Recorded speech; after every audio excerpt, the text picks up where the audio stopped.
পুনরুত্থানের রবিবার। এই পুনরুত্থানের রবিবারে আমরা যেখানে সমাধি মরিয়ম, মাগদলিনী মরিয়ম এবং অন্য মরিয়ম, রাত্রে ছিল আবসা আবসা দেখা যাচ্ছিল, একটু একটু ভোর হচ্ছে। আর সেই ভোরের বেলায়, অতি ভোরের বেলায় মরিয়ম, মাগদলিনী মরিয়ম এবং অন্য মরিয়মরা তারা ছুটে গেছিল প্রথমেই কোথায়? সেই বাগান বাড়িতে। তাদের ভয় ছিল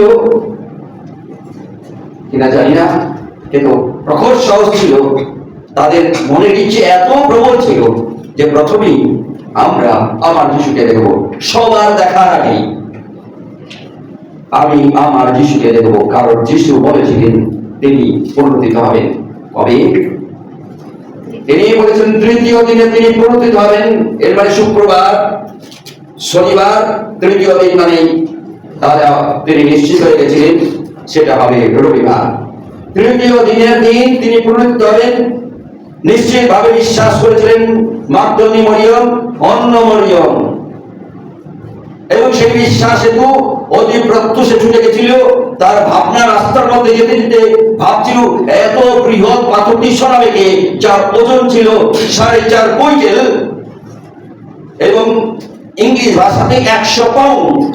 কে সেই বৃহৎ পাথরকে সরাবে? আমরা তো মহিলারা এই পাথর তো সরাতে পারবো না। এক, দ্বিতীয়ত যে শিল করা রয়েছে সেই শিলের জায়গাটাকে কে খুঁড়ে খুঁড়ে শিলটাকে ওপেন করবে, তাদের চিন্তার মধ্যে ছিল। তারপরেও তারা এগোতে এগোতে গিয়ে পৌঁছালো কোথায়? সমাধি ক্ষেত্রে বা কবরস্থানে বা সমাধিতে আমরা যেটা বলি। সেখানে বাহিনীরা নেই, যে বাহিনীরা তারা পাহারা দিচ্ছিল। এরপরেই আমরা দেখতে থাকি যখন সেই রাত্রিতে ভূমিকম্প হতে আরম্ভ করলো, বাহিনীরা তাদের অস্ত্র শস্ত্র নিয়ে তারা দেখছিল, কিন্তু হাত রয়েছে, হাত ব্যবহার করতে পারেনি, পা রয়েছে, পা ব্যবহার করতে পারেনি। একজন লোক আর তার সঙ্গে আর একজন বেরিয়ে হাঁটতে আরম্ভ করলো কবরের ভেতর থেকে। তারা দেখলো কিছুই করতে পারলো না, ব্যর্থ। গোটা মিলিটারি সিস্টেম ব্যর্থ হয়ে উঠলো আমার যীশু খ্রিস্টের কাছে। আমার যীশু খ্রিস্টের কাছে তিনি ব্যর্থ। এত বৃহৎ মিলিটারি ব্যর্থ। তারা ছুটে গেল, সেই রাত্রিতে তারা ছুটে গেছিল। ছুটে গিয়ে যাজক, বিশেষ করে যাজক বৃন্দের কাছে বলতে আরম্ভ করলেন, ঘটনাটি বিবৃতি দিতে আরম্ভ করলেন। যা আমরা পাহারা দিচ্ছিলাম, সেই পাহারার সময় হালকা দেখতে পেলাম যে কিছু ঘটনা ঘটতে চলেছে। তারই মধ্যে ভূমিকম্প এসে পৌঁছালো। আর ভূমিকম্প হতে আমরা দেখছিলাম আমাদের গোটা শরীর কলাপস হয়ে গেল। আটকাতে পারলাম না। কেউ যেন একজন এসে পাথরটি সরিয়ে দিল। 450 কেজি ওজনের একজন পাথর সরিয়ে দিল। কে সেই? ওই যে দেখতে পেলাম সাদা বস্ত্র, সাদা পোশাকে পরে একজন সরিয়ে দিল, আর দুজন সমাধি থেকে বেরিয়ে গেল। মানে যিনি সরালেন তিনি প্রবেশ করলেন, তাকে ওয়েলকাম করে বের করে নিয়ে চলে গেলেন। যাজকেরা বলে, যা বলেছো আর বলো না, তোমাদেরকে এখন আমরা টাকা দিচ্ছি, তুমি ঘরে যাও, স্ত্রীদের সঙ্গে আয়াস করো, বলো যিশুর শিষ্যেরা ওকে তুলে নিয়ে চলে গেছে। কারণ এটা যদি না করো, পূর্বের তুলনায় আজকে যে ঘটনাটি ঘটেছে সেটা সাংঘাতিক হয়ে উঠবে। আর কেউই এই সত্যটা যদি তোমরা প্রকাশ করে দাও, তাহলে কি হবে? আর কেউই আমার এই মন্দিরে আমাদের কথা শুনবে না। সেই অনুসারে তাদেরকে ঘোষণা করলো, তোমরা ছুটি নিয়ে চলে যাও, যিশু কে তার শিষ্যেরা তুলে নিয়ে চলে গেছে। যখন সেই 450 কেজি ওজনের এবং 4.5 কুইন্টালের যে বিশেষ পাথরটি ছিল, যে পাথরটি একজনের পক্ষে সম্ভব সরানো সম্ভব কোনো মতেই নয়। আমরা জানি একটা চালের বস্তা, যারা এই রুমে থাকো, একটা চালের ওজন কত? একটা বস্তার ওজন 50 কেজি। একজন সরাতে পারবে? 50 কেজি চাল সরাতে ওজনের সেই পাথরটি, একটি পাথর, সিঙ্গেল পাথর সরানো একজনই সরিয়েছিলেন। সেই একজনটি কি? যে মিলিটারিরা ছিল তা কোনোভাবে তা বিশেষ বলে উঠতে পারেনি, বুঝে উঠতে পারেনি অস্ত্র ব্যবহার করতে পারেনি, কারণ তাদের শরীর ছিল তাদের কথা অনুসারে। একটা পাহারাদার যারা সাধারণ নাইসিকর্মী নয়, ওরা যাদের হাতে অস্ত্র দিয়েছে, যারা আমার যিশুকে মারতে মারতে নিয়ে এসেছিল, ওই রোমীয় মিলিটারিরা যাদের হাতে পূর্ণ অস্ত্র পূর্ণ ক্ষমতা দিয়েছিল, তারা যদি বলে যে যিশু শিষ্যরা তুলে নিয়ে গেছিল, যেদিন যিশুকে পুষে দেওয়া হয় সেদিন যিশুকে আটকাতে পারত না, শিষ্যরা আটকাতে পারত। যেদিন সমাধিতে যিশুকে নিয়ে যাচ্ছিল, কার সমাধি, কার বাগানের সমাধি, অর্মেথিয়া যোসেফের সেই সমাধির সময় যিশু শিষ্যরা তাকে টেনে নিয়ে যেতে পারত না। এসব টোটালটাই গল্প ছাড়া কিছু। যখন অর্মেথিয়া যোসেফ তাকে নিয়ে যাচ্ছিলেন, শিষ্যরা ছিল না, তখন তাকে নিয়ে যেতে পারতেন। মিলিটারিরা যখন বিশেষ করে তাকে সমাধির ভেতরে ঢোকাচ্ছিল, তখনও তো সুযোগ ছিল যিশু শিষ্যরা নিয়ে চলে যাওয়ার। বিশেষ শিষ্যরাই নিজেরাই ভয় পালিয়ে গেছে, ভয় ছত্রভঙ্গ হয়ে গেছে।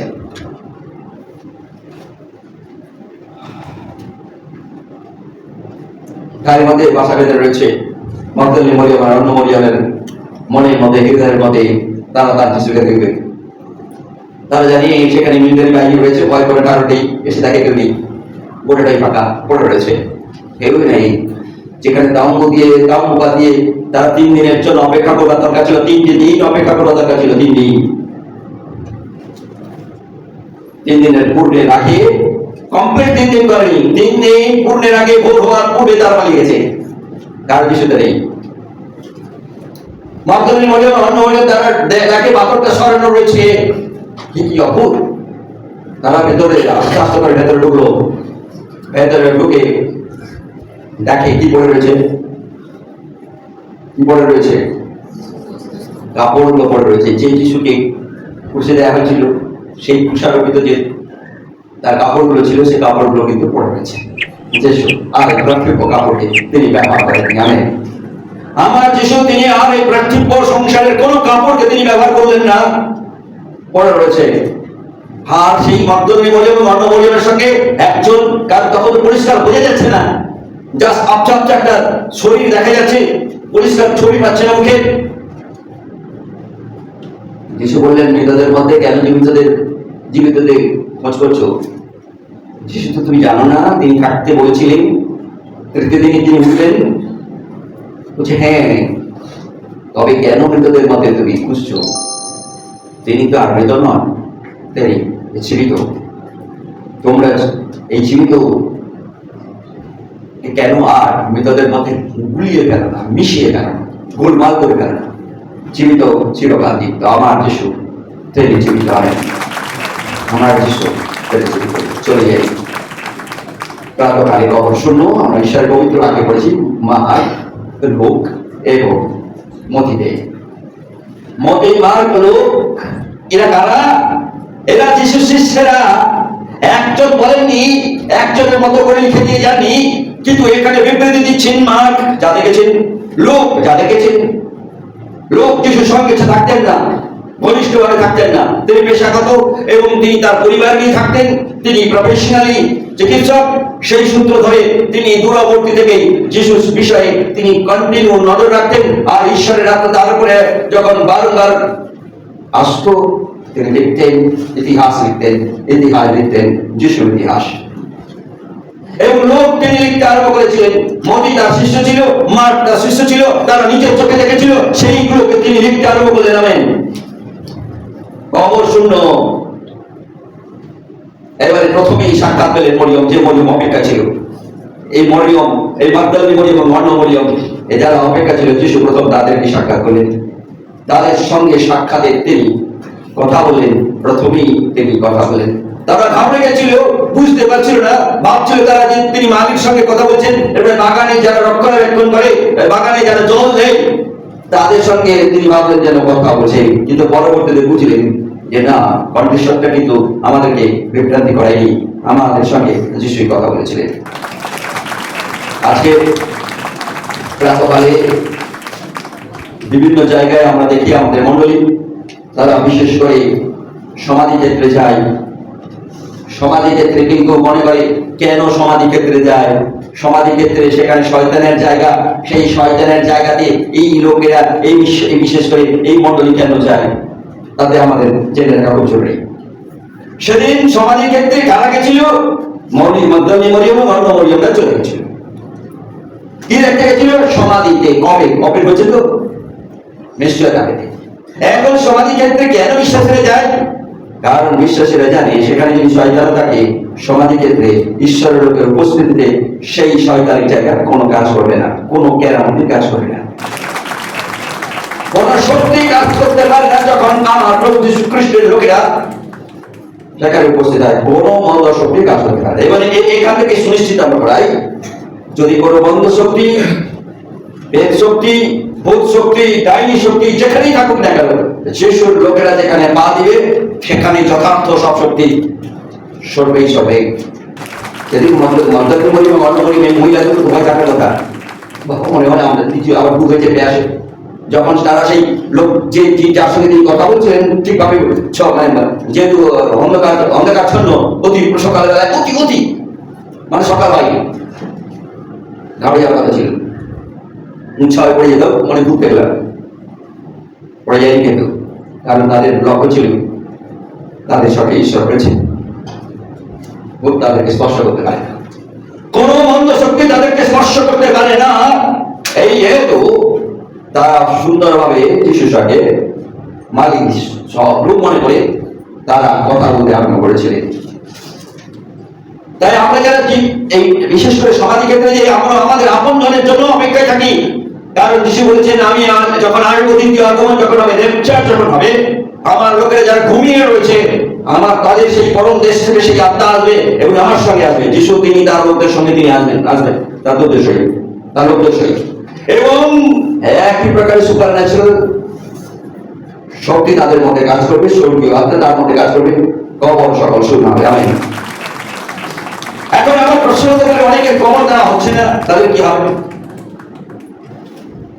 পরিস্থিতি বেসামালের জন্য তাদের সমাধি দিতে পারছে না, অনেক সময় দুর্ঘটনায় ছত্রভঙ্গ হয়ে যাচ্ছে, কোথাও অনেকে প্রভুতে থাকতে থাকতে দেখা যাচ্ছে কোথাও রাস্তায় অজানা জায়গায় দুর্ঘটনা হয়ে গেল, মারা গেল, কোথাও তাদের ফেলে দিচ্ছিল কেউ কারো খবর, কারণ যেহেতু তাদেরকে আইডেন্টিফাই করতে পারছেন না, তাদের সমাজের কি হবে? প্রভু যেহেতু তাদের পরম, যদি তাদের জায়গায় পরম জায়গায় তার আত্মাকে জায়গা করে দিয়েছে, তাদের সঙ্গে যিশু তিনি তার সঙ্গে সেই আত্মাকে নিয়ে আসবেন, এর মানে সেই অপকৃতিগত সুপারন্যাচুরাল বডি তার মধ্যে সঙ্গে এই সমাধি প্রশ্নে ওঠে না তখন তার ক্ষেত্রে, কারণ তিনি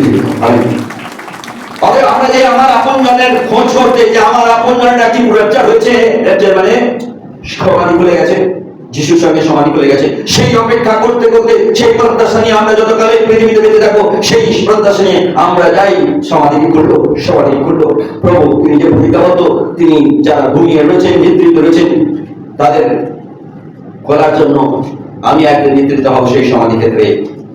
সেই প্রত্যাশা নিয়ে প্রভু যখন যীশু খ্রিস্টের দ্বিতীয় আগমন হবে, যেমন গেছেন তেমনি তার আগমন হবে।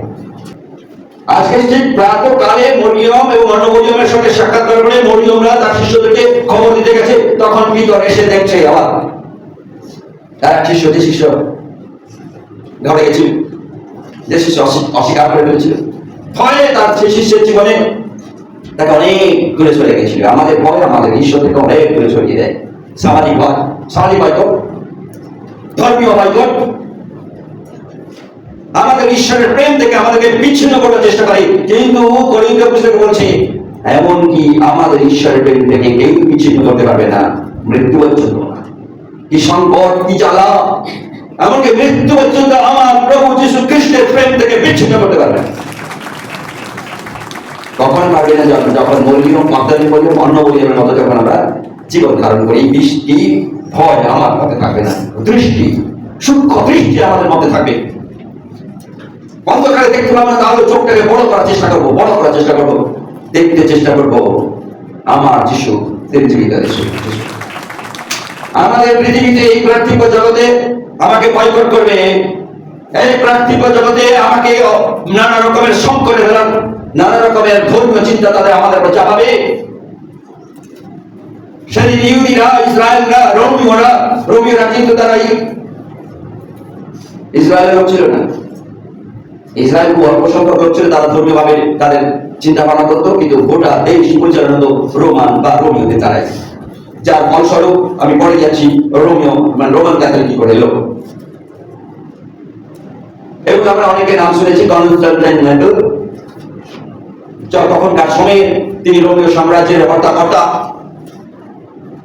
তিনি যে শাসন করছিলেন, যখন ভিন্নভাবে ঈশ্বর তার মধ্যে সাড়া দিলেন, তিনি তার শাসন ব্যবস্থায় যিশুকে ঢোকালেন, যিশুকে রাখলেন।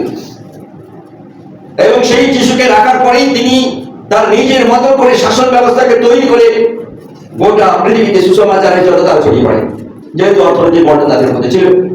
এবং লোকদেরকে জোরপূর্বক তাদেরকে ভাই সকলের জন্য যিশু ক্রুশ পড়ে, এবং যিশু ছাড়া আর আমার দেশের জন্য অন্য কিছু না থাকে।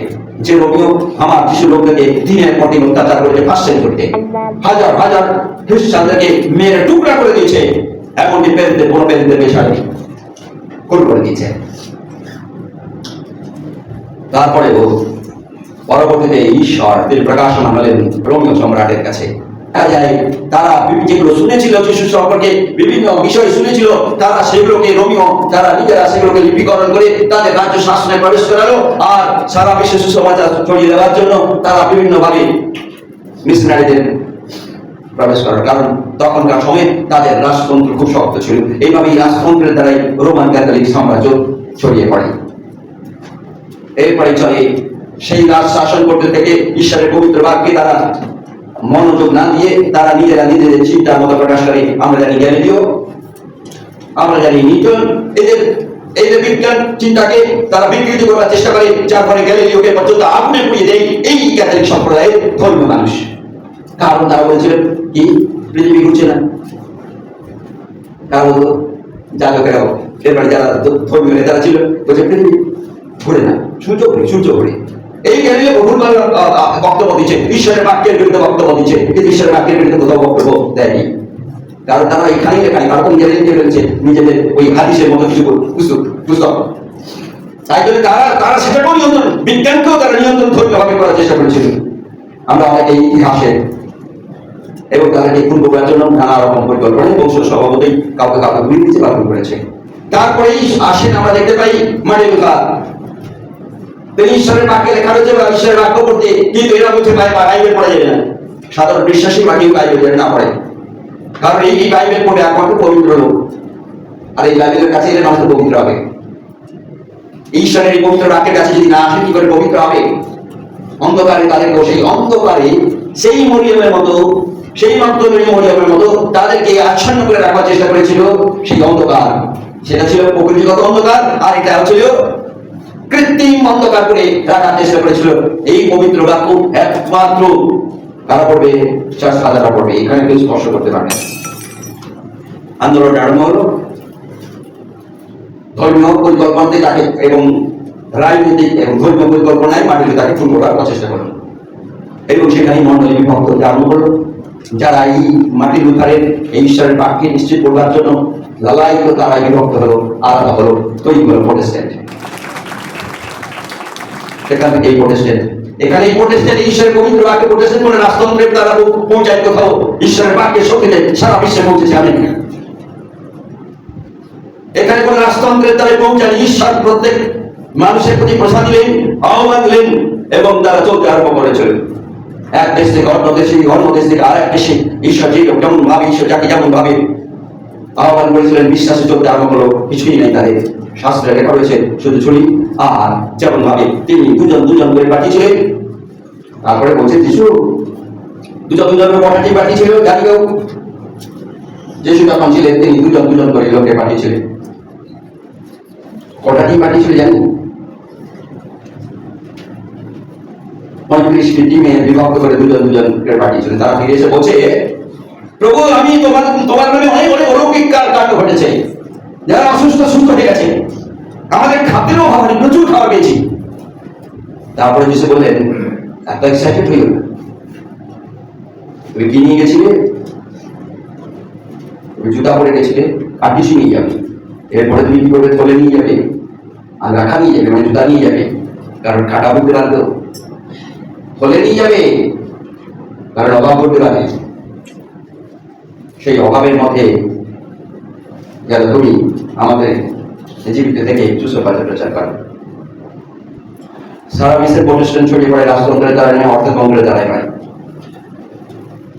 এই ইস্টার সানডেকে দেখাবার জন্য, এই খুশিরক্ষিত যিশুকে দেখাবার জন্য, এই সাধারণ ঈশ্বরের বাক্য মানুষের কাছে তুলে দেওয়ার জন্য, যাতে মানুষ বড় শিক্ষা করে।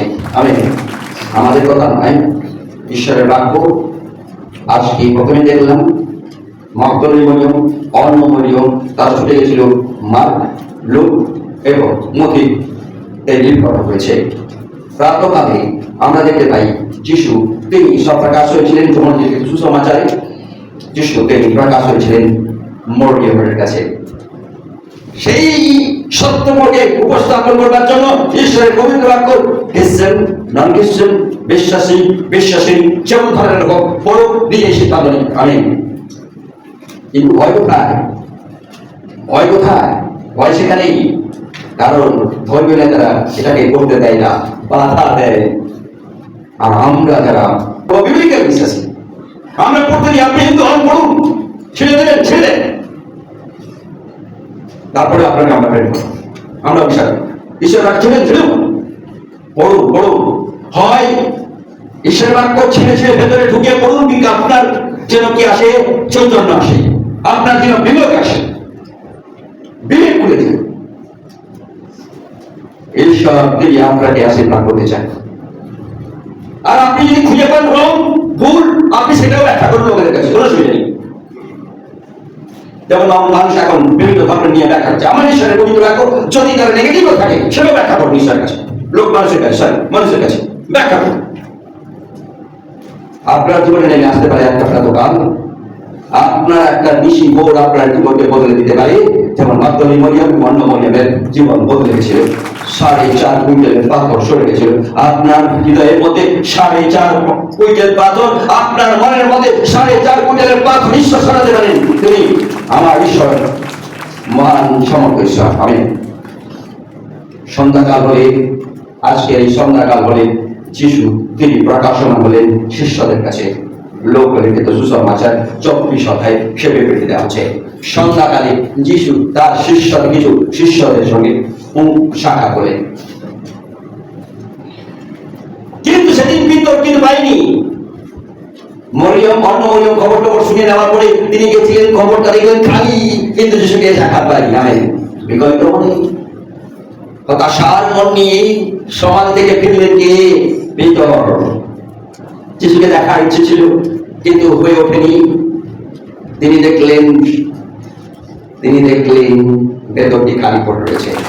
পিতর তিনি হতাশ। তিনি একটি মাত্র তিনি দেখে এসেছিলেন যে যিশু তিনি নেই। কাপড়টা যে যিশু যে কাপড় ব্যবহার করেছিল, সেই কাপড়গুলো শুধু রয়েছে, পাথরটা স্মরণ রয়েছে, পাথরে যে শিল ছিল সেটাকে কাটা রয়েছে, খোলা রয়েছে, সমাধি ক্ষেত্রটা খোলা পড়ে রয়েছে। এখন সেটা ইতিহাসে কেউ কখনো যদি তোমরা সমর্থ হও অর্থনৈতিক ভাবে এবং সেই মন যদি থাকে, এখন ইসরায়েলে যেতে পারে, সেই ইতিহাস এখন রয়েছে। এটা এই এখানকার লোকদের মতো কেউ লিখে দিল যিশু ভারতে এসেছিলেন। হ্যাঁ, যিশু তো আজও ভারতে আছেন। আজও তিনি আমার সঙ্গে করেছেন, তিনি তোমার সঙ্গে করেছেন। আজও তিনি ভারতের সারা বিশ্বে তিনি বিরাজমান। তার শারীরিক উপস্থিতির প্রয়োজন হয় ওঠে না। তিনি ভারতে এসেছিলেন না, ভারতে আসেনি, কিন্তু এসেছিলেন এই কথাটি। তার তিনি বিয়ে করেছেন, তার ছেলে পেলে রয়েছে। একটা নিজের বই লিখে ফেললো, আর কিছু কিছু ভৌতিক গল্প তৈরি করে বলে দিল এই বইটাতে লেখা রয়েছে। এই মানে তাহলে এটা তার সঙ্গে যারা ছিল তারা জানলো না, যার সঙ্গে যে ছিল না 2000 বছরের একটা বই লিখতে আরম্ভ করে দিল। যিশু খ্রিস্টের 2000 বছর চলে যাওয়ার পরে একটা বই লিখতে আরম্ভ করে দিল, ভৌতিক বই। কারণ তারা আটকাতে পারছে না তাদের লোকদেরকে, তাই বিভ্রান্তিকর বই দিয়ে আমার এই পুনরুত্থিত যিশুকে অতি প্রত্যুষে নিশি ভয়ে তাদের মাথাকে বিগড়ে দেওয়া, শান্ত মাথাকে বিগড়ে দেওয়ার চেষ্টা করছে। যিশু তিনি দুপুরবেলায় তিনি পুনরুত্থিত হতে পারতেন। তিনি অস্থির, আমাদের মনকে অস্থির করবার জন্য তিনি পুনরুত্থিত হন। আমাদের শান্ত মনে আমাদের বিচলিত মনে এই জন্য আমরা স্থিতিশীল হই। এটা আমার প্রভু বলেছে। ঠান্ডা মাথায় যেন চিন্তা করি, ঠান্ডা মাথায় যেন পরিচিতি হই আমার যিশু কেমন যিশু। সন্ধ্যাকালে এরপরে আমরা দেখতে পাই পিতর ব্যর্থ, কিন্তু তিনি নোট করলেন, তিনি বুঝলেন যে যিশু সত্যি যা বলেছেন ঘটেই গেল। তিনি অপেক্ষারত শিষ্যদের সঙ্গে গিয়ে আবার দান করলেন এবং সন্ধ্যার সময় আমার পিতর সে সময় ছিলেন, তিনি দেখতে পেয়েছিলেন শুধু ছিলেন থমাস। যে থমাস সন্দেহতে বড় হতে পারে না, এগুলো হয় না। তারপরে আমরা জানি স্কুলে যুগে তো কি হয়েছিল, আত্মহত্যা করেছিল, তার সুযোগ হয়ে ওঠেন, কারণ তার না জন্মানো উচিত ছিল। এক সপ্তাহ পরে থমাস এবং অন্য শিষ্যেরা যিশুকে আবার দেখতে পেলেন। থমাস ফার্স্ট, তার জীবনে প্রথমবার, আর অন্য শিষ্যেরা আবার পুনরাবৃত্তি দেখতে পেলেন। যখন লিখিত সুসমাচার, লোক লিখিত সুসমাচারে আমরা উল্লেখ পাই। যখন তিনি বিবৃতি দিচ্ছেন, লোক তিনি বিবৃতি দিচ্ছেন, কারণ তারা স্বয়ং ছিলেন। এই স্বয়ং যারা ছিল তারা কোনো বিবৃতি দিচ্ছে না, কিন্তু যীশু খ্রিস্টের চলে যাওয়ার 2000 বছর পরে যীশু ভারতে এসেছিলেন, তিনি বিয়ে করলেন, তার মেয়েকে উঠিয়ে লিখেছেন। বাচ্চা কাচ্চা মানে না, তার নাতিপুতিকে ছেড়ে দিয়ে চলে গেলেন, তিনি লিখলেন। এরপরে তার নাতিপুতি এখন জানি না যিশু আছে কিনা, যিশু আছে কিনা। তাহলে যদি তাই হয়, সেই লোকটিকে সেই যিশুকে বিশ্বাস করা উচিত। আবার যাই হোক, নামদারি তো কিছু যিশু লোক থাকতে পারবে না। সেই বইটি কিন্তু আমার কাছে আছে, কারণ যেহেতু আমাকে জানতে হবে এই কি ধরনের জিনিসপত্র মানুষ লিখছে। মানুষকে আটকানোর জন্য বিভ্রান্তিকর সুসমাচার প্রচার করেছিল সেদিন কারা, সেদিন ফরিসিরা, বিশেষ করে যাজকেরা। বইটাই প্রচার করো, যিশুকে শিষ্যেরা নিয়ে চলে গেছে, এটা বিভ্রান্তিটা ছড়িয়ে নাও। শাস্ত্রে লেখা আছে জানেন, তিনি বলছেন প্রভু যীশু খ্রিস্টের পুনরুত্থানের পরেই পৌলের সঙ্গে যিশুর সাক্ষাৎ। দীর্ঘ অনেকটি সময় কেটে গেছে। আমরা জানি পৌল তিনি উচ্ছৃঙ্খল, ব্যক্তিত্ব সম্পন্ন, উচ্চ শিক্ষিত, কঠোর ধর্মীয় লোক ছিলেন। তার ধর্ম ছাড়া অন্য কোন ধর্ম তার কাছে প্রচার করলে তিনি রেগে যেতেন, ঠেপে যেতেন। এমনকি স্টিফানকে পাথর মারতে মারতে তাকে মেরে ফেলা হয়। আর তিনি এই কর্তা বিধাতার খুনির একজন, তিনি হলেন পৌল, যার নাম সল ছিল। তিনি যাচ্ছিলেন যেখানে খ্রিস্টান দেখতে পাচ্ছে, সেখানে তাদেরকে মারধর করছে, তাদেরকে বলছে ভয় যিশু নাম ত্যাগ করো, না করলে তোমাকে মারা হবে, আর যদি আরো না করো তোমাদের টেনে টেনে নিয়ে যাওয়া হবে এবং জেল বন্দি করে রাখা হবে। এতটা ক্ষমতাশালী, অর্থনৈতিক ভাবে ক্ষমতাশালী, শিক্ষার দিক দিয়ে ক্ষমতাশালী, এমনকি রাজতন্ত্র, ধর্মীয় তন্ত্রের ক্ষমতাশালী সেই শহর স্টিফানকে মেরে ফেলল। পাথর মারতে মারতে স্টিফান বলছে ঈশ্বর, এটা ঈশ্বরের ক্ষমা করো। তারপরে সেখানে স্টিফান বলে তোমার হস্তে আমার আত্মসমর্পণ করি। ওরা এরা শুনতে পেয়েছে, পৌল শুনতে পেয়েছে।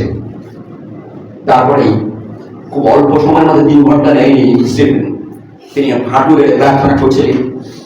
কারণ শুধু অনুমতি দিয়েছিলেন তোমরা যাই পারো করো, আমাকে একটু সুযোগ দাও হাঁটু গাড়বা।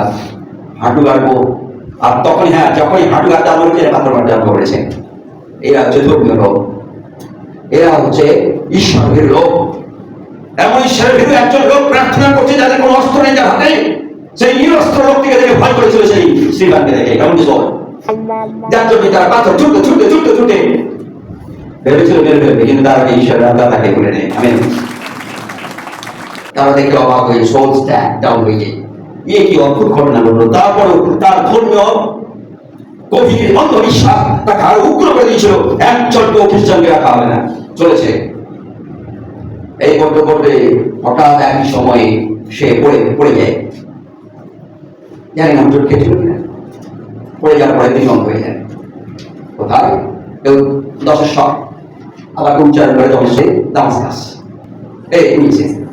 এবং তারপরে আমরা দেখতে পাই উচ্চারণ যাই হোক না কেন এখনো সেই ঐতিহাসিক জায়গাটা রয়েছে। আমেন। যার জন্যই এই ধর্মের ঈশ্বরের পুস্তকে মানুষের পড়তে দেওয়া হয় না, কারণ এর সঙ্গে যখন মানুষ ম্যাচ করবে তখন আমরা আশা করি ধর্মে পালন করবে না, জীবন পালন করবে।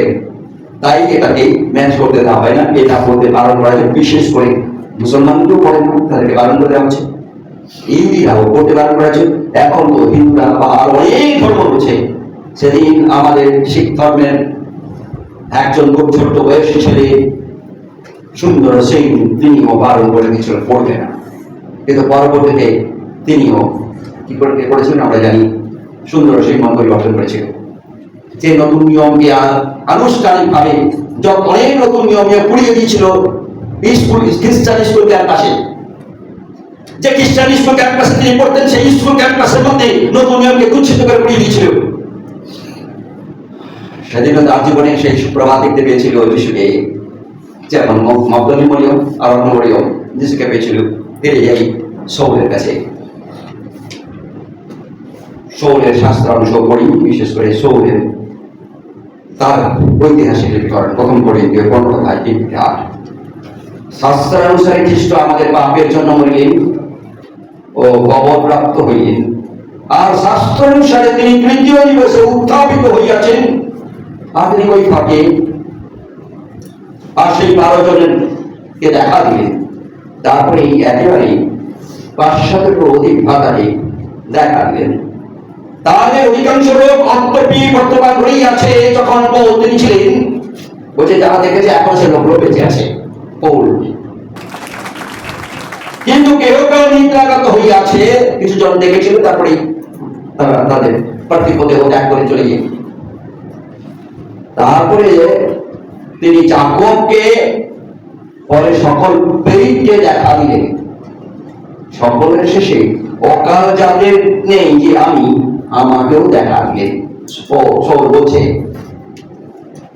অকাল জাতের নেই, আমি যে নির্যাতন করতাম, খ্রিস্ট বিরোধী, খ্রিস্টান বিরোধী, ঈশ্বর বিরোধী আমার জীবন ছিল, এই অকাল জাতের নেই পাপিষ্ঠ অহংটাকেও শেষ পর্যন্ত আমাকেও সশরীরে যিশু দেখা দিলেন। আমি এই সৌল, তার পরবর্তীতে তার নাম এস বাদ দিয়ে কি বসে, তার নাম হচ্ছে পৌল। আমি যখন মন পরিবর্তন করেছি, এবং যার জন্যই আমরা দেখতে পাই ক্যাথলিক ট্র্যাডিশনে তারা কি করে, যখন খ্রিস্টতে আসে তাদের নাম আদি করে বসিয়ে পাল্টে দেয়, কারণ তারা পৌলের এই চিন্তাটাকে তারা মনে করেছে। ও তার নাম পাল্টেছে কারণ লোকেরা যেন তাকে দেখে না ভয় পায়, মনে রাখি খ্রিস্টানরা যেন তাকে দেখে। আমরা জানি এটা ঘটনাটা আরেকটু যদি বলি, বিবৃতি দিই। ঈশ্বরের পবিত্র রাখে যখন পৌল অন্ধ ছিল, একজনকে ঈশ্বর তিনি বলছেন সবে কে জানি অরণ্যকে বলছে, অরণ্য তুমি যাও, পৌল তো অন্ধ হয়ে পড়ে রয়েছে, তুমি হস্ত বিস্তার করলে তবে তার চোখ খুলবে। মনে বলছে আমাকে কেন তুমি দেখাতে চলে দিচ্ছ, সে তো কঠিন লোক, সব কঠিন লোক, সে তো আমাকে দেখতে পেলেই মেরে ফেলবে। আমি যার জন্য লুকিয়ে লুকিয়ে ঘুরছি যাতে তার সামনে না পড়ি, আর তুমি এখন ও স্বপ্নে এসে কি করে খুঁজে পাইনি, ঘামাচ্ছে কে অরণ্য, এখন ঘেমে গেছে। ঈশ্বরের নির্দেশ অরণ্য পালন করবার জন্য করে দেখে যখন সে তো অন্ধ, মারবে খুঁজে পাবে করে হস্ত বিস্তার করলো, এবং আমরা সেখানে পাই তিনি সেখানে ব্যাপৃত নিয়েছিলেন সৌল। তার পরবর্তীতে সৌল কেন নাম পাল্টেছিল, তার একটি বিশেষ কারণ ছিল এই সৌলের নামে মানুষ যাতে ভয় করে, সেই ভয়টা যাতে না থাকে তার জন্য তিনি নাম চেঞ্জ করলেন পৌল, যাতে মানুষ পৌল বলে ঠাবে যেন না যায়, যেন তার কথা শোনে, সবার কাছে যেন পৌঁছাতে পারে। এই হেতু তার নাম সৌল থেকে পৌল। কিন্তু এরা ঘটনায় কি করলো, যার নাম আমি যিশু, এরা একটা নাম পাল্টে হবে। তাহলে কি পৌলের মতো এত সবাই কি যিশু লোকদেরকে মেরেছে নাকি? ভয়, সেই ভয়ের জন্য কি পাল্টাচ্ছে মানুষ। তার ঘটনায় এক ঘটনা থেকে আরেক ঘটনায় মানুষকে ভয়ঙ্কর করে তুলছে। সৌল কিন্তু ভয়ঙ্কর হচ্ছে, মনে রাখি। কিন্তু এমন প্রেমিক অননীয়কে বলছে, অননীয় তুমি যাবে, আমি তোমাকে নির্দেশ দিয়েছি, এটা তুমি নিশ্চিত হও, আমার জন্য তাকে যে কত নির্যাতন ভোগ করতে হবে সেটা তুমি নিজের চোখে দেখতে পাবে। যার জন্য প্রচুর বেদনা খেয়েছে, ছেলে বারবার গেছে, এবং আমরা জানি একবার ছেলে পর্যন্ত খুলে গেছিল। পৌল এবং সাইলাস, মানে পৌল আর সে মানে বাংলাদেশ, সাইলাস মানে ইংলিশ, ওকে, সে দুজন প্রার্থনা করছিল, হ্যাঁ জেলখানা খুলে গেছিল। সেই রাত্রে যে জেল রক্ষক এবং তার পরিবার এসেছিল, আমি রাত্রিতে তারা গেছে। তারপরে ঘটনাটা আমি এত বিবৃতি দিচ্ছি না কিভাবে আটকালো, কিন্তু পৌল পালাতে বাধ্য, জেল থেকে পালায়নি। ও জেল রক্ষক যখন ছুটে গিয়ে নিজেকে দেওয়াল করে হত্যা করতে যাচ্ছিল, নিজে আত্মহত্যা করতে যাচ্ছিল, তখন পৌল বলছে, এই আমরা কেউ যাইনি, তোমার ওখানে যাইনি, আমাদের জন্য গেট খুলে গেছে। কিন্তু ওদের জন্য গেট খোলেনি। তুমি দেখতে পাচ্ছ, আমিও দেখতে পাচ্ছি গেট খুলে গেছে, কিন্তু ওদের চোখে ওদের গেট খোলেনি। ভয়ের কোনো কারণ নেই, আমরা যাইনি, আমরা যাবো না, আমরা ঈশ্বরের লোকেরা তোমাকে ফাঁদে ফেলে যাবো না। ঈশ্বর খুলে দিলেও যাব না। পৌল ছিল একদমই ছেড়ি তীক্ষ্ণ ভাষা। তিনি কথা বলতেন, চাপিয়ে চাপিয়ে কথা বলতেন না, জোরে কথা বলতেন। জোরে মানে সরাসরি ডাইরেক্টলি করে চাপিয়ে চাপিয়ে কথা বলতেন না। তার মনে সে ছিল না, কারণ এটা তার ব্যক্তিত্ব ছিল। যখন তিনি যিশুকে আসেনি তখন ছিল একই ব্যক্তিত্ব কাজ করছেন, শুধু পাল্টে গেছে জীবন। লোকেরা ভাবলো যিশু শিষ্যরা কোটি কোটি টাকা দিয়ে দিচ্ছে কাটে ও সলকে, যার জন্য সে এখন পূর্বে যিশু প্রচার করছে। কিন্তু যিশু শিষ্যদের তো কিছু ছিল না, কিছুই ছিল না। তারা ঘর বাড়ি সবকিছু ছেড়ে ছুড়ে বিভিন্ন জায়গায় তার স্ত্রী পুত্র সবকিছু কোথায় কি রয়েছে এরা আগে খবর নেয়নি, ছন্ন ছাড়া হয়ে প্রভু সুসমাচার প্রচারে নিজেদেরকে এগিয়ে গিয়েছিল। অনেক ইতিহাস জোরে বলে দিলাম যে কার নাম তার নাম কেন পাল্টে গেছিল। আমার নামে পাল্টাতে হবে না যদি আমার মন পরিবর্তন না হয়। আমার নাম পাল্টাতে হবে না আমার জীবন যদি না পাল্টায়। আমার নাম পাল্টালে কিছুই হবে না যদি আমার ঈশ্বর আমার সভাপতি না হয়। নাম পাল্টালে বড় জোর লোকে বলবে ও এটা মনে খ্রিস্টান নাম, কিন্তু খ্রিস্টতে শিষ্যের জায়গাতে কোনোভাবে সে প্রমাণ করাতে লাগে না। প্রমাণ করাতে হলে তার খ্রিস্ট জীবন খুব জরুরি। তোমাকে খ্রিস্টতে থাকার বিষয়টি প্রমাণ করাতে হলে খ্রিস্টের জীবন জরুরি, খ্রিস্টীয় আদর্শ জরুরি, খ্রিস্টীয় প্রেম জরুরি। যে বলছে মারতো সে বল উল্টে মার কাছে, যে বল দেখলে ক্ষিপ্ত হয়ে হাত তুলতো সে বল চুপচাপ হয়ে মার কাছে আমি পাঠিয়েছি। এক সপ্তাহের পর যে থমাস বিশ্বাস করতো না, যে থমাস সন্দেহ করেছিল, তার জন্য ভারতীয় লোকেরা, ভারতীয় বিশ্বাসীরা বলে আমরা কেন হঠাৎ বিশ্বাস করি না, সন্দেহ করি কেন? কারণ আমাদের দেশে থমাস সুসমাচার প্রচার করেছিল, তারই প্রচারের জায়গাতে আমরা সুসমাচার কোনো না কোনো ভাবে পেয়েছি, যার জন্য আমরাও সন্দেহ করি থমাসের মতো। যিশু তিনি সামনে পৌঁছে গেছেন থমাসের সামনে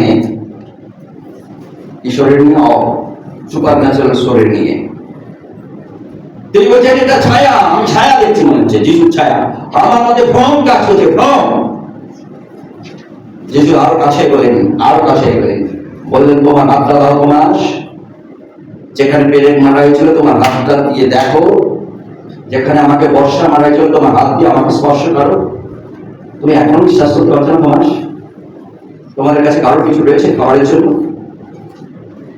আমরা জানি সেখানে মাঝে মাঝে কারোর সঙ্গে কাছে ছিল, যিশুকে দিলেন, তিনি খেতে আরম্ভ করলেন। থমাস এখন বিশ্বাস করতে পারছো আমি যে যিশু? আমি সেই কুশলা হত যিশু, যে 3 দিনের দিন যে রক্ত মাংস শুকিয়ে যাওয়ার কথা নয়, যেখানে ক্ষত করে দেওয়া হয়েছিল, যেখানে আঘাত করেছিল পুরোটা লোহা দিয়ে, ছোট পেরেক দিয়ে ফুলে দেয়। আমরা ছোট পেরেক ফুলে দিলে উহা করি, যিশুকে কি পেরেক দেওয়া চলে জানি আমরা? কামার কাটা দিয়ে যিশুকে খুশি দেওয়া হয়েছিল, কামার কাটা, যে কাঁটা স্কোয়ার কাঁটা, সেই কাঁটা দিয়ে আঘাত করা ছিল। 3 দিনের মধ্যে শুকিয়ে যেতে পারে, এতে যিশুর হাত শুকিয়ে গেছিল। আমেন। কারণ তার ক্ষমতা ছিল। থমাস তারপরে বিশ্বাস করেছিল, ক্ষমা চেয়েছিল। থমাস যিশুর কাছে ক্ষমা চেয়েছিল। প্রথম পরিচিতিতে আমরা পড়লাম 500-এরও অধিক ভ্রাতাকে দেখা দিলেন, তাদের অধিকাংশ লোক কর্তব্যে বর্তমান রইয়াছে, কিন্তু কেউ কেউ নির্দয়গত হইয়াছে। তারপরে তিনি যাকবকে পরে সকল প্রেরিতকে দেখা দিলেন। সকলের শেষে অকালজাতর নেই যে আমি, আমাকে দেখা দিলেন।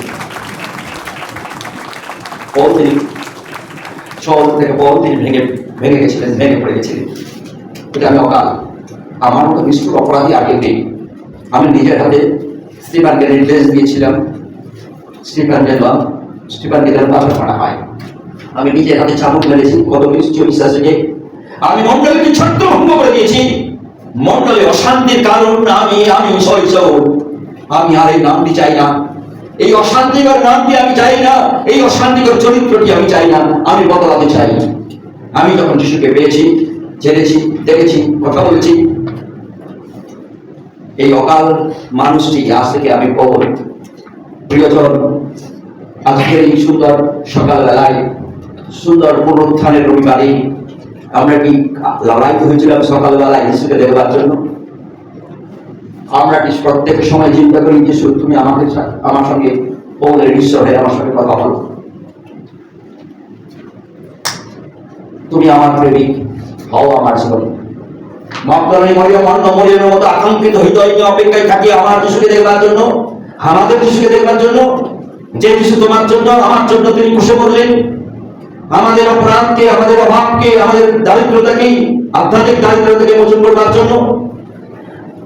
আমার যিশু আপনার আমার জন্য তিনি মরলেন, কুশারোপিত হলেন, শাবুক খেলেন, থুতু খেলেন, তিরস্কার খেলেন, তারপরে তিনি মেরুত্তর ছিলেন, কারণ সকরীয় 9 লেখা রয়েছে তিনি মেষ শাবকের নেই, তার নীরব মুখ বন্ধ। তিনি বিশ্বস্ত ভাবে, এমনকি শাস্ত্র অনুসারে তিনি পূর্ণ করবার জন্য মেষির নেই, তাকে ক্রুশে দেওয়া হলো। এই সকলীয় একজন ভাববাদী যা যীশু খ্রিস্টের 600 খ্রিস্ট পূর্বাব্দে, মানে যীশু খ্রিস্টের আসার 600 বছরের পূর্বে লেখা এই ভবিষ্যৎবাণীটা। আমার যীশু, আমরা ক্রুশের মৃত্যুর সময় আমরা এক এক করে দেখেছিলাম যে তার সকল জল তিনি সেদিন ঈশ্বরের বাক্যকে দেখে বলেছিলেন, সেদিন প্রচুর জল তার সৃষ্টি, তিনি স্নান করলেন, জল দিলেন না। সেদিন যখন বিয়ে বাড়িতে বিশেষ আঙুর রসের অভাব হয়ে গেছিল, সেদিন যিশু তিনি হাল বাড়িয়ে দিয়ে সাধারণ জলকে আঙুর রস করেছিলেন। তিনি সেই তৃষ্ণা নিবারণের জন্য জল তিনি অন্যভাবে ম্যানেজ করতে পারতেন, তিনি করলেন না। তাকে তার বদলে কি দেওয়া হয়েছিল? অম্ল রস দেওয়া হয়েছিল। অম্ল রস, তুমি তৃষ্ণার্ত হলে তোমাকে যদি আমি টক জল দিই, তোমার তৃষ্ণা নিবারণ হবে? আমার খুব ঘটনাতে খুব আশ্চর্য কঠিন পরিস্থিতি মনে রাখি, যখন সেই স্পঞ্জে নিয়ে মুখে লাগিয়ে দিয়েছিল, সেটা আবার একটা সুন্দর পাইপ টাইপ বা ভালো গ্লাস গ্লাস দিয়ে দিলেও তাও একটু বেশি করে খেতে পারতেন, কিন্তু মুখে তার স্পঞ্জ লাগিয়ে দিয়েছিলেন এবং সেই স্পঞ্জ থেকে নিশ্চয়ই জলের ড্রপগুলো পড়ছিল। যেমন কাদর যদি কারো কেটে গেছে, কাটা জায়গায় তুমি দেখবে টক জল লাগলে কেমন কি লাগে, অনুভব করেছো? বলে আমি অনুভব করি। আমার যে যিশুকে খুশি দেওয়া হয়েছিল, সেদিন সেই স্পঞ্জিকা নিয়ে জল এরকম লাগিয়ে দিয়েছিল, সেই জলের ড্রপ পড়েছিল তার বিভিন্ন কাটা জায়গায়, যেখানে চাবুক মেরেছিল, সেখানে মানুষ খামচে নিয়েছিল তার শরীরের প্রত্যেকটা জায়গায়। সেসব জায়গায় যখন এক এক ফোঁটা করে সেই জলটা পড়ছে, সেটা যেন কতটা যন্ত্রণাদায়ক হতে পারে অনুভব করবে। যদি কোনো জায়গায় কেটে যায়, টক জলে দিয়ে দেখবে কতটা ব্যথা হয়, যন্ত্রণা হয়। তারপরে যিশুকে নীরব হলে তার সৃষ্টি জল তাকে দেওয়া হবে। তোমার সবকিছু সৃষ্টি তুমি পাবে না যদি তুমি তোমার নিঃস্বার্থ ইচ্ছা থাকে। আর স্বার্থ যদি থাকে, তোমার জিনিস তোমার থাকবে যতক্ষণ তুমি জীবিত থাকবে, পরবর্তী তুমি থাকবে না। তাই ঈশ্বর তিনি মানুষ রূপ নিয়ে পৃথিবীতে এলেন। আমরা যারা প্রভুত্ব রয়েছি, 4.5 কুইন্টাল পাথর সরানো প্রাকৃতিক জগতের কাপড়গুলো কবরের ভেতরে পড়ে রয়েছে। দেখলেন, সকলে এসে এক এক করে দেখে যাচ্ছেন, প্রকাশ কিন্তু আছে। আজকে যারা আমরা প্রভুত্ব রয়েছি, মনে রাখার চেষ্টা করি, দৌড়ে এই বারবার চিন্তা করি সেই কবরের জায়গাটি, সমাধির জায়গাটি। একটি মাত্র পৃথিবীতে একটি মাত্র সমাধি খালি ছিল, যেটা হচ্ছে প্রভু যীশু খ্রিস্টের সমাধি। পৃথিবীতে এমন ইতিহাস আর কোথাও হয়নি। একটি ইতিহাস, এখনো সেই সমাধি খালি পড়ে রয়েছে। সেই টুরিস্ট লোকেরা যায়, দেখে, ছবি তুলে চলে আসে। যে পূর্ব দিকে আমি বলেছিলাম যে দরজাটি বন্ধ করে দিয়েছিল, এখনো পর্যন্ত সেই জেরুজালেমের দরজাটি বন্ধ রয়েছে। লোকেরা যায়, ছবি তুলে চলে আসে। আমরা আজকে প্রভু এই মন্ডলীতে এসছি, মুখ দেখবো, মনের মধ্যে ছবিটা নিয়ে চলে যাবো, তাহলে আমাদের বিশ্বাস ব্যর্থ বিশ্বাস। ও এতটা শৃঙ্খল জীবনযাপন সে করেনি। সল তার ধর্মের শিক্ষিত হয়েছিলেন, অর্থের সম্পদে বৃদ্ধি পেয়েছিলেন, কারণ তার পরিবার ছিল অর্থশালী পরিবার ছিল। একদিকে যিশু তিনি ছিলেন, অন্যদিকে তিনি সেই সময় তিনি পড়াশোনা করছিলেন, অন্য আর একটি দিকে তিনি বারবার শুনছেন যিশুর সম্পর্কে এরকম একটা যিশু এসছে। পৌল বলছেন, সৌল বলছেন, আমি সাধারণ ব্যক্তি দ্বারা আমি শিক্ষিত হইনি। কার দ্বারা শিক্ষিত হয়েছে? সৌল বলছে, আমি গামালিয়েলের দ্বারা শিক্ষিত হয়েছে। গামালিয়েলের কাছে তিনি সৌলকে বলছিলেন, গোটা ঘটনা বলছেন, এই যিশু কে? সেই যিশু গোলমাল করছে, আমাদের ধর্মের জায়গাতে গোলমাল করাচ্ছে। গামালিয়েল বলছে, দেখো, যদি ঈশ্বর থেকে হয়েছে, তুমি যত মারপিট করো কিছু হবে না, থেকে যাবে এবং উত্তর বৃদ্ধি পাবে। আর যদি ঈশ্বর থেকে না হয়, একাই নিশ্চিত হয়ে যাবে। অতএব তার বিপরীতে যাওয়ার চেষ্টা করো না। গামালিয়েল তার গুরু, তার শিক্ষক, তার প্রফেসর ইনস্ট্রাক্ট করেছিল, পৌল, তুমি তুমি করো না। যদি ঈশ্বর থেকে হয়েছে আটকাতে পারবে না। আর যদি নিজেরা করছে, যদি যিশু যদি ঈশ্বর থেকে নয়, দেখবে একাই চুপ হবে, বেদিন থাকবে না। সব কথা শোনেনি। সব তার ডিগ্রি পাওয়ার পরেই ফিরে গেছে যাজকদের কাছে, অনুমতিপত্র নিচ্ছে, আরম্ভ করেছে। আমরাও অনেক এইরকমই সিদ্ধান্তে চলি। আমরা আজকে এখানে বসছি, শুনছি ঈশ্বরের বাক্য, কিন্তু কোনো সময় মনে করি যে আমি অতি প্রত্যুষে যেন সবার আগে আমি আমার যিশুকে দেখি। সকালবেলায় বিছানায় সকলের আগে যেন আমার যিশুকে দেখি, যেমন মগদলী মরিয়ম, মরিয়ম সকলের আগে যিশুকে দেখেছিলেন। আমরা চিন্তা করবো, কিন্তু প্রভু তিনি সাহায্য করবেন, বলবেন মৃতদের মধ্যে কেন তুমি চিন্তাদের খোঁজ করছো। তাই অনেকে এটাকে মনে করে যে তুমি তাহলে সমাধি ক্ষেত্রে যাবে, নাকি ঈশ্বরের বাক্যে লেখা হয়েছে মৃতদের মধ্যে কেন তুমি মৃতদেরকে খোঁজ করছো। আমরা মৃতদের মধ্যে যিশুকে খোঁজ করি, সমাধি ক্ষেত্রে যাই, প্রভুর প্রশংসা দিই, কারণ প্রভুকে তারা নির্মিত হয়েছে। একদিন প্রভু আসবেন, তিনি তার স্বর্গে দূতদের নিয়ে তার লোকদেরকে নিয়ে আনবেন। এই যে বডিগুলো পড়ে রয়েছে, এইগুলো যদি তিনি মাটির মধ্যে এরকম করে দেন, জানি না সেখানে দেখা যাবে সুপারন্যাচুরাল বডি কাজ করে যাবে, এবং আমরা সকলে চিনতে পারবো। এই পেস্টটি থাকবে, কিন্তু এই পেস্টটি তোমার পেস্টটি থাকবে, কিন্তু জীবন পুস্তকে যদি তোমার নাম লিপিকরণ থাকে, তুমি তোমার সুপারন্যাচুরাল শরীর পাবে। রক্ত মাংসের শরীর থাকবে না, যাতনা আর হবে না, কষ্ট আর হবে না, কারণ যত লোভ, হিংসা সবকিছু কিন্তু আমাদের। তাই আসি প্রার্থনা করে বলি, প্রভু আমি প্রতিজ্ঞাবদ্ধ, আমি এই প্রতিজ্ঞাবদ্ধ, আমি প্রতিদিন প্রভু সকালের আগে তোমাকে দেখার চেষ্টা করবো। তোমাকে আমি চাই, মাগদলী মরিয়ম, অন্য মরিয়মের মতো আমরা তোমাকে প্রথমে দেখতে চাই। আমার এই চিন্তাকে, আমার এই বিবেককে, আমার এই চৈতন্যকে খুলে দাও প্রভু, যাতে সমাজে তোমাকে চিনতে পারি। আমাকে এমন কঠিন পর্যায়ে দিও না যেখানে চিনতে শোলে তখন অনেক সময় লেগে গেছিল, চিনতে ভুল হয়েছিল। কিন্তু আমার জন্য এরকম জীবন না হয় যেন চিনতে ভুলে না যাই, খুব সহজ সরল ভাবে যেন চিনতে পারি। এবং প্রভু তুমি কৃপা করো, অনুপ্রেরণা থেকো। প্রভুকে বলি, প্রভু আমি যতদিন জীবিত হয়ে এই পার্থিব শরীরে থাকবো, আমি মাগদলী মরিয়ম, অন্য মরিয়মের মতো প্রতি সকালবেলায় সবার মুখ দেখার আগে তোমার মুখ দেখার আমি এই প্রচেষ্টা করবো। প্রভু তুমি কৃপা করো, কন্টিনিউ আমার জীবনকে। তা তোমায় ধন্যবাদ চাই। আজকের এই সুন্দর সময়ে তোমার দয়া করেছো, অনুগ্রহ করেছো, যার ফলে প্রভু তোমার পবিত্র বাক্য আজ আমাদেরকে প্রভু বারবার আমাদের মনকে এগিয়ে নিয়ে গেছে। মাগদলী মরিয়ম, অন্য মরিয়মের নেই, যেন আমরা প্রতিদিন প্রত্যুষে তোমার কাছে যেন ছুটে যাই। প্রভু খুঁজে প্রথমে যেন তোমাকে দেখার চেষ্টা করি। তুমি সেইটুকু আশীর্বাদ করো প্রভু, সেই হৃদয় দাও, সেই মন দাও, তোমার দিকে দৃষ্টি রেখে যেন চলি। সেদিন মাগদলী মরিয়ম, অন্য মরিয়ম যারা প্রভু সেই দিন রাত্রিতে তাদের ঘুম হয়নি তোমাকে দেখবার জন্য, রাত্রিতে অল্প কিছু ঘুম হয়েছে, কিন্তু তার অপেক্ষায় ছিল তোমাকে দেখবার জন্য। তাই তারা যথাসময়ে তাদের সকাল দেখতে পেয়েছিল। আমাদেরও যথাসময়ে যেন আমরা সকাল দেখতে পাই, সেই সকালে যেন তোমাকে প্রথম আমরা দেখতে পাই। আশীর্বাদ করো। আজকের এই বিশেষ রবিবারের এই প্রতিজ্ঞা, এই প্রার্থনায় এই বিশেষ দয়া চাই আমাদের জীবনে। আমরা যেমন প্রতিজ্ঞা হয়ে থাকবো, দেখতে থাকবো প্রতিদিন সকাল কখন যেন তোমাকে দেখি। আর প্রভু তুমি তোমার দয়া দিয়ে তুমি আমাদের কাছে প্রকাশমান হবে, সকল সন্দেহ, প্রতিদিনের সন্দেহ কাটাবে তোমার উপস্থিতি আমাদের জীবনের মধ্য দিয়ে।